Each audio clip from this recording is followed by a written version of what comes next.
Hello, my name is Emma, and in today's video, I'm going to teach you some very common conversational expressions. So these expressions, like I said, are very common, and they will help you to sound like a more natural speaker, okay? These expressions are the types of expressions we use when we're talking with our friends or with our family or acquaintances. So they're informal, but they're also polite. So let's get started. So one of the best ways to learn expressions is to make a story using them, because this can really help you to remember the expressions.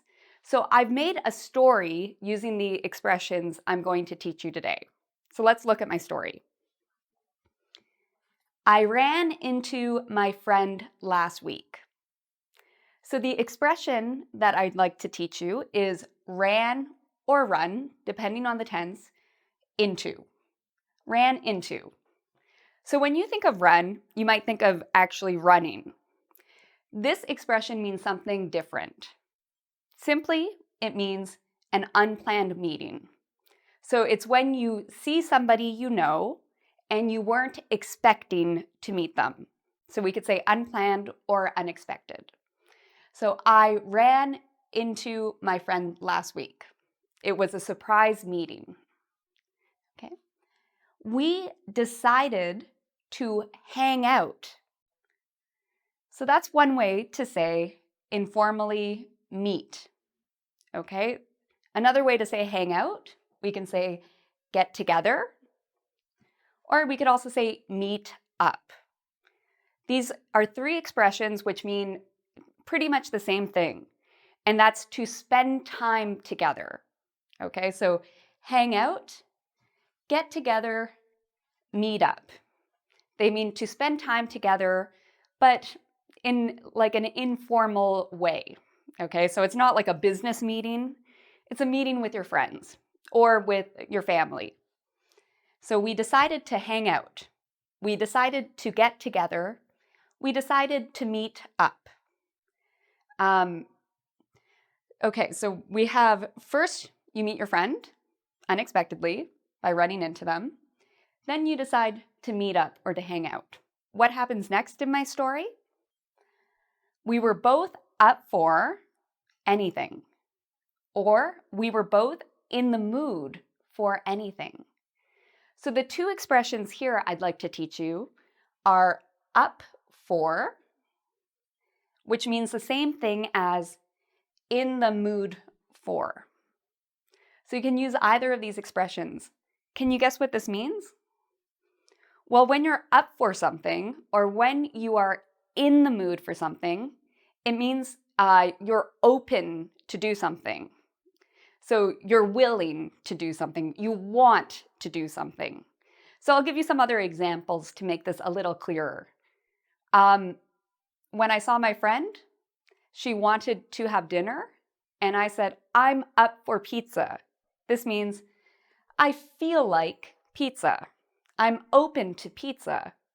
I want to get pizza. Or I could say, I'm in the mood for sushi. Again, that can mean I want sushi, I'm open to sushi, or I feel like sushi. In this case, in my story, we say up for anything or in the mood for anything. So this means that we're very flexible. We're willing to do anything. We have nothing in mind. We're open to experiences. We can do anything. So we were both up for anything. We were both in the mood for anything. All right, so let's see what happens next in our story. Okay, so my friend and I were both up for or open to anything. We were in the mood to do anything. So what happened? Well, my friend and I grabbed a bite. What does it mean to grab a bite? Or you can also say grab a bite to eat. Well, it means that you decided to get something to eat together. So maybe this means going to a restaurant or a fast food place, or maybe even a hot dog stand. It just means that together you decide to eat. So my friend and I grabbed a bite to eat. We caught up. So the next expression is to get caught up or to catch up, or in this case, caught up, catch up, caught up. One's the past tense. This is the past. Catch up is the present. We caught up. What does it mean to catch up or to caught up?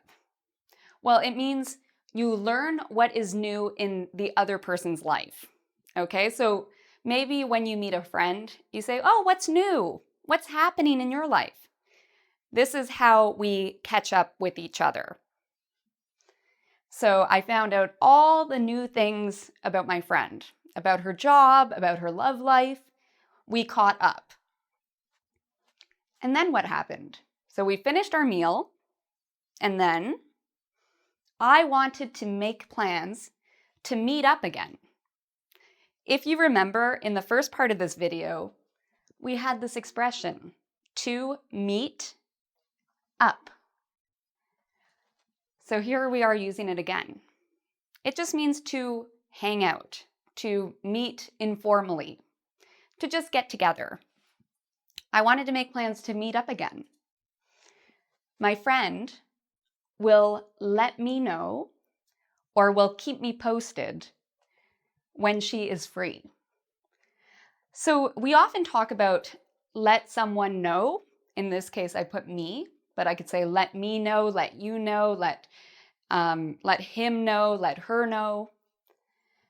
And the same goes for keep me posted, keep you posted, keep him posted, keep her posted.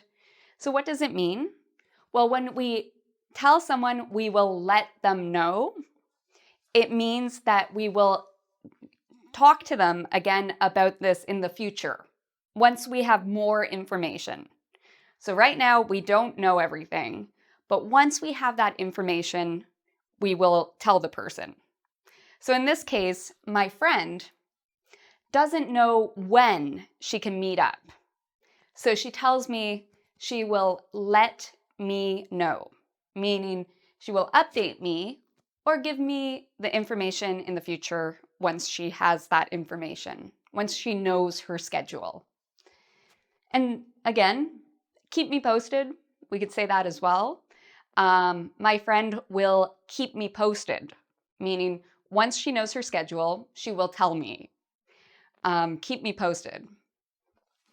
So we've covered a lot of different expressions today. Yay, us. These expressions are, again, very common. If you're telling somebody a story, or if you're talking, about what happened yesterday, you might use these because we use them a lot when we're talking about our friends, our acquaintances, and what we're up to. So practice these expressions. And if you'd like to practice more, you can visit us at www.ingvid.com. And there you can actually find a quiz where you can answer questions about these different expressions to make sure you know them really well. You can also subscribe to my channel. Don't forget to ring the bell. By subscribing to my channel, you can find a lot more videos on expressions, on slang, on vocabulary, and much more. You can also, I know I'm saying a lot now, but you can also check out my website at www.teacheremma.com. And there you will also find some more resources. So thank you again for watching, and until next time, take care.